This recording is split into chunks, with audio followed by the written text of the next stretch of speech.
ইরানের সাথে যুদ্ধে আমেরিকা আর ইসরায়েল আরও একটা বিশাল নৈতিক পরাজয়ের মুখোমুখি হইল। ইরান পৃথিবীতে এক অনন্য উচ্চতায় পৌঁছায় গেল। আন্তর্জাতিক রাজনীতিতে ইরান জাতি হিসাবে এখন শুধু সামনেই অগ্রসর হবে, আর পিছাবে না। আলহামদুলিল্লাহ, এই লড়াইয়ের নেতৃত্ব যিনি দিলেন তিনি যুদ্ধ শুরুর প্রথম প্রহরেই শহীদ হয়েছেন। আয়াতুল্লাহ আলী খামেনি, তার পরিবারের কয়েকজন সদস্য সহ, এমনকি খামেনির কন্যা, জামাতা, পুত্রবধূ এবং মাত্র 14 মাস বয়সী নাতনি কম্পাউন্ডে হামলায় নিহত হয়েছিল। যে ইরান ধ্বংস হয়ে যাবে বলে যারা ভবিষ্যৎবাণী করছিল, যারা বলছিল ইরানকে প্রস্তর যুগে ফেরত দেবে, তাদের মুখে ছাই দিয়া আজকা তেহরান থেকে আসা সবচেয়ে হৃদয় বিদারক ছবিটা দিয়া শুরু করি। সেটা কালো কাপড়ে ঢাকা লক্ষ লক্ষ শোকার্ত মানুষের সমুদ্র না, রাষ্ট্রের ওই বিশাল স্থাপত্যও না। সবচেয়ে হৃদয় বিদারক ছবিটা হইল একটা ছোট্ট পতাকায় ঢাকা কফিন, 14 মাস বয়সী একটা শিশুর কফিন, যেটা বসে আছে ঠিক গোটা দুনিয়ার জিওপলিটিক্যাল সংঘাতের একদম কেন্দ্রে।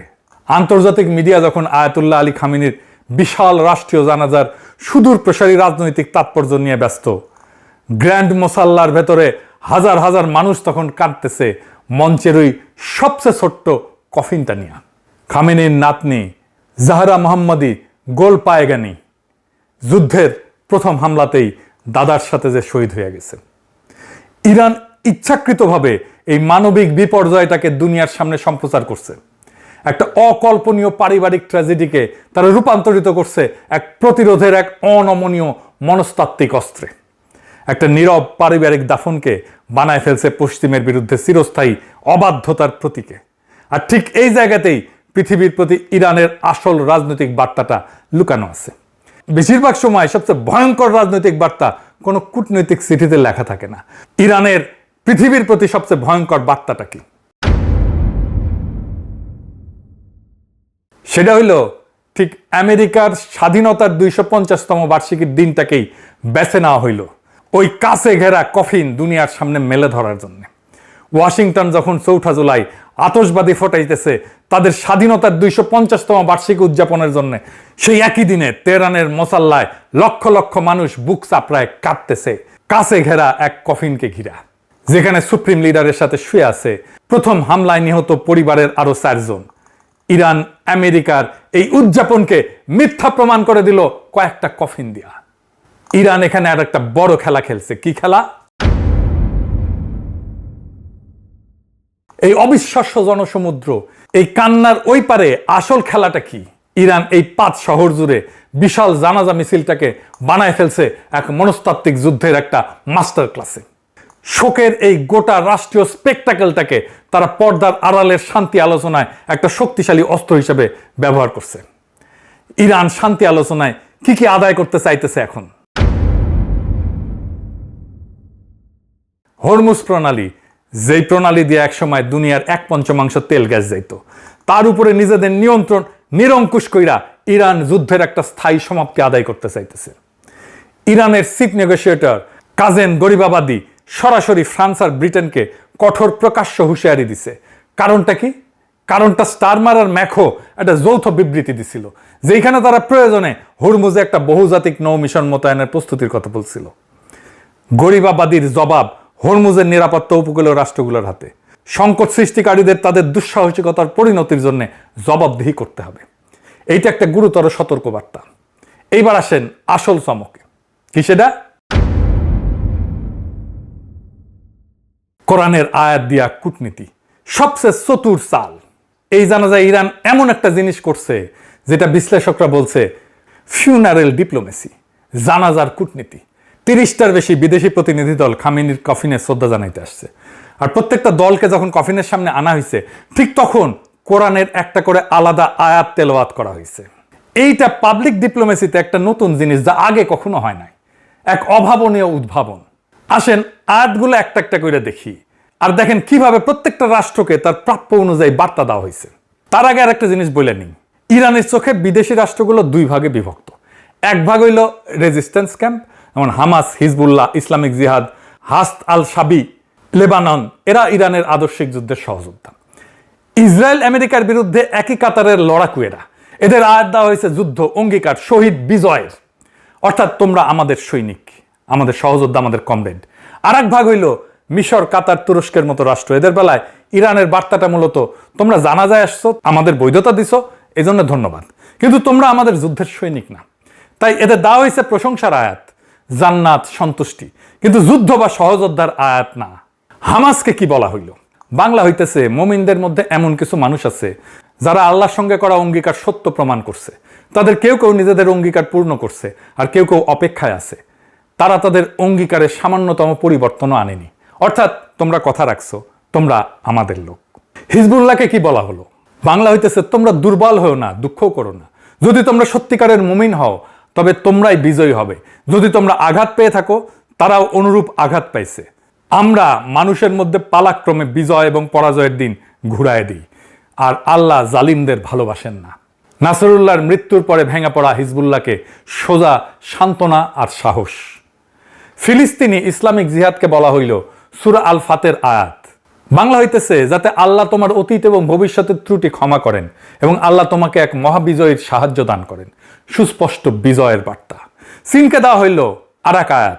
বাংলা হইতেছে আল্লাহ এটি করেছেন শুধু তোমাদের জন্য সুসংবাদ হিসাবে এবং তোমাদের হৃদয়কে আশ্বস্ত করার জন্য, আর বিজয় তো কেবল আল্লাহর পক্ষ থেকেই আসে। একটা ইতিবাচক বন্ধুত্বপূর্ণ আয়াত। ইরাকের হাসদ আল শাবি বা পিএমইউ বাহিনীকে বলা হলো যারা আল্লাহর পথে শহীদ হয়েছে তাদের মৃত বলো না, বরং তারা জীবিত, কিন্তু তোমরা তা উপলব্ধি করতে পারো না। শহীদে মৃত্যুর আয়াত। আর এবার সবচেয়ে আলোচিত এবং সবচেয়ে ধারালো আয়াতটা সৌদি আরবকে। যখন সৌদি প্রতিনিধি দল কফিনের সামনে আসলো তখন পড়া হলো সূরা আল ইমরানের 13 নম্বর আয়াত, বদর যুদ্ধের আয়াত। এডিটর সাহেব শোনান। قد كان لكم آية في فئتين التقتا فئة تقاتل في سبيل الله وأخرى كافرة يرونهم مثليهم رأي العين والله يؤيد بنصره من يشاء। নিশ্চয়ই তোমাদের জন্য শিক্ষা ছিল সেই দুই বাহিনীর মধ্যে যারা যুদ্ধে মুখোমুখি হয়েছিল। একদল আল্লাহর পথে যুদ্ধ করছিল আর অন্য দল ছিল অবিশ্বাসী। নিশ্চয়ই এতে অন্তর্দৃষ্টি সম্পন্ন মানুষের জন্য শিক্ষা রয়েছে। ভয়ঙ্কর খোঁচা। বদর যুদ্ধ যেখানে ছোট্ট একটা মুসলিম বাহিনী বিশাল শত্রুকে হারায় দিছিল, আর বদর হয়েছিল আজকে সৌদি আরবের মাটিতেই। সৌদি আরব যুদ্ধের সময় আমেরিকাকে নিজের ভূখণ্ড ব্যবহার করতে দিছিল, কিন্তু ইরান ছোট বাহিনী হয়েও বিজয় অর্জন করলো। বদর যুদ্ধের সাথে নিজেকে অ্যালাইন করলো ইরান। কাতারকে দেওয়া হইল ইসলামিক জিহাদের মতোই সেই আল ফাতার আয়াত, যাতে আল্লাহ তোমার অতীত ও ভবিষ্যতের ত্রুটি ক্ষমা করেন, আল্লাহ তোমাকে এক মহাবিজয়ের সাহায্য দান করেন। তবে কাতারের বেলায় এর মানে নরম, কারণ কাতার মধ্যস্থতাকারী। সমর্থনের জন্য ধন্যবাদ।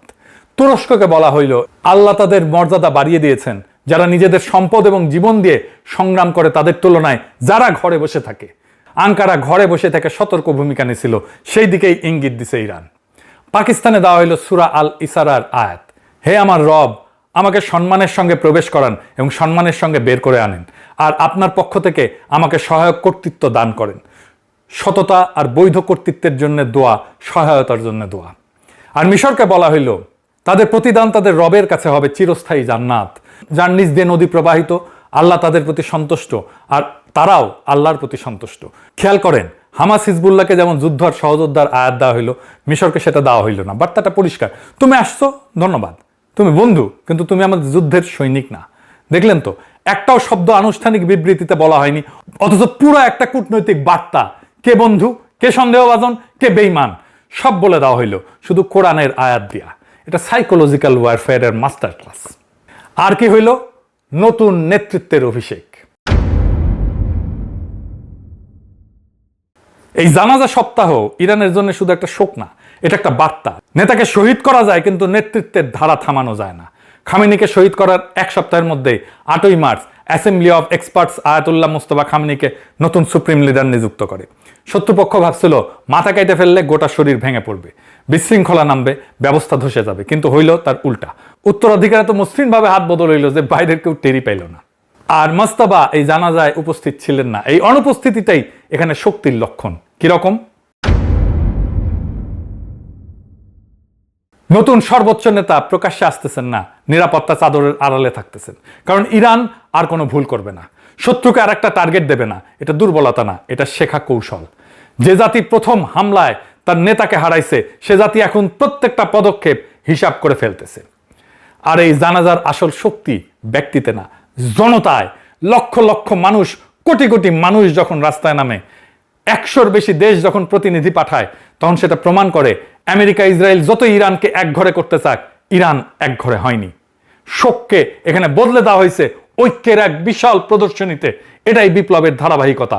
একজন নেতা মাটির নিচে যান, আর একজন উঠে দাঁড়ান, আর জনতা পেছনে অটল থাকে। এইবার আসি আমাদের নিজেদের কথায়। ইরানের এই বিজয়, যেটা আর একটা মহাকাব্য, এটা দূরের কোনো খবর না, এটা আমাদের জন্য একটা শিক্ষা। প্রথম শিক্ষা কি? প্রতীকী অস্ত্র। ইরান একটা কফিন, কয়েকটা আয়াত আর একটা তারিখ দিয়া গোটা দুনিয়াকে বার্তা দিয়ে দিল, একটাও গুলি না ছুঁয়া, একটা আনুষ্ঠানিক বিবৃতি ছাড়া। রাষ্ট্র চলে বন্দুকে যতটা, তার চেয়ে বেশি চলে গল্পে, ন্যারেটিভে। অথচ আমরা নিজেদের ন্যারেটিভটা, নিজেদের গল্পটা ঠিকমতো বলতে শিখিনি। আমরা জুলাইয়ের গল্পই বলতে শিখি নাই ঠিকমতো দুনিয়াকে। ইরান শোককেও কূটনীতিতে রূপান্তরিত করে ফেললো, আর আমরা নিজেদের বিজয়ের গল্প অন্যকে লিখতে দিয়ে দিই বা নিজেরা বলি না। দ্বিতীয় শিক্ষা কি? ভৌগোলিক ক্ষমতা যদি খেলতে জানো। ইরানের হাতে হুরমুজ আছে, কিন্তু আসল কথা এই না যে হুরমুজ আছে, আসল কথা ইরান জানে হুরমুজকে কিভাবে ক্যাশ করতে হয়, এনক্যাশ করতে হয়। ভূগোল সবার হাতেই থাকে, লিভারেজে রূপান্তর করতে জানে গুটি কয়েক রাষ্ট্র। আমাদের হাতে বঙ্গোপসাগর আছে, ইন্দো প্যাসিফিকের হৃৎপিণ্ড, যার উপর দিয়ে ইন্ডিয়া, চীন, আমেরিকা 3 পরাশক্তি চোখ গেড়ে বসে আছে। আর আমাদের ঘাড়ের ঠিক উপরে ঝুলতেছে শিলিগুড়ি করিডোর, সেই চিকেন নেক। দিল্লি এই চিকেন নেক নিয়ে রাতে ঘুমাইতে পারে না, আর আমরা এই কাঠটা হাতে নিয়ে বছরের বছর ঘুমাই আছি, আমরাই ঘুমাই আছি। ইন্ডিয়ার সাথে টেবিলে বসার সময় মেরুদণ্ড সোজা রাখতে পারতাম। তারা জানতো আমরা তার পথের মারায় যাওয়া গালিচা না, আমরাও একটা ফ্যাক্টর, আমাদেরকে গুনতে হবে। আমাদের হাতে চিকেন নেক আছে। আর আরেকটা জায়গায় ইরানের সবচেয়ে বড় শিক্ষা আছে, সেটা কি? স্বল্প বাজেটেও বড় শক্তিকে ভয় দেখানো যায়। ইরান দামি যুদ্ধ বিমান, রণতরী এর পিছনে ছোটেনি। সে বেছে নিছে সস্তা কিন্তু কামড়ে ধরার মতো অস্ত্র, দেশীয় মিসাইল, ড্রোন, উপকূলীয় প্রতিরক্ষা, আর ঢাল হিসেবে নিজের ভূগোল। প্রমাণ করছে একটা দুর্বল অর্থনীতি যদি বুদ্ধি করে খেলে, পরাশক্তিকে নাস্তানাবুদ করে দেওয়া যায়। ফ্যাসিবাদ উত্তর নতুন বাংলাদেশের জন্য এর মানে পরিষ্কার, একটা কার্যকর সামরিক ডেটারেন্ট আমাদের স্বল্প বাজেটেই সম্ভব। শুধু সঠিক জায়গায় বিনিয়োগ করতে হবে। উদ্দেশ্য যুদ্ধ বাঁধানো না, উদ্দেশ্য এইটুকু, বাংলাদেশকে হালকাভাবে নেওয়ার আগে যে কেউ যেন 2 বার ভাবে। আমাদের সামরিক ডক্ট্রিন আগা 5 তলা বদলায় ফেলতে হবে, যেন আমরা ইরানের মতো কার্যকর ডিটারেন্স গড়ে তুলতে পারি। ফ্যাসিবাদের ছাই থেকে জেগে ওঠা এই নতুন বাংলাদেশ যদি নিজের ভূগোল নিয়ে অন্ধ থাকে, কৌশল নিয়ে অন্ধ থাকে, শুধু বড় শক্তির করুণার উপরে নির্ভরশীল থেকে যায়, তাহলে স্বাধীনতাটা থেকে যাবে শুধু কাগজে, আর আমরা আজাদ হব না। আর যদি আমরা চোখ খুলি, নিজের ভূগোল চিনি, নিজের শক্তি চিনি, তাহলে এই সাগর, এই ভূগোল, এই মাটি একদিন আমাদের দর কষাকষির শক্তি হবে, নেগোসিয়েশনের শক্তি হবে। ইরানকে দেখা জেগে ওঠার সময় আমাদের এখনই। ইনকিলাব জিন্দাবাদ, আজাদি জিন্দাবাদ।